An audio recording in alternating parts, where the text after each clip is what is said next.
একবার একজন লোক স্বপ্নে দেখেছিল যে একটি সিংহ তাকে তাড়া করছে। লোকটি দৌড়াতে দৌড়াতে একটি গাছের উপর উঠে গেল। গাছের উপর উঠে সে একটা ডালের উপর বসলো। তিনি নিচু হয়ে তাকালেন যে সিংহটি এখনো তার জন্য অপেক্ষা করছে। লোকটি তার পাশের দিকে তাকালো।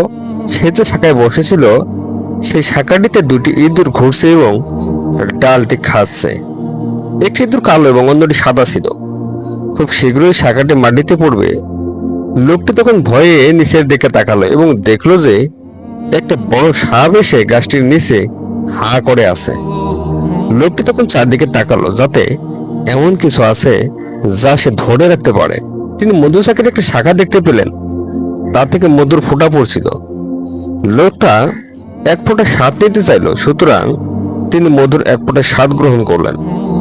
মধুর স্বাদ আশ্চর্যজনক ছিল, সুতরাং তিনি একের পর এক স্বাদ নিতে চাইলেন।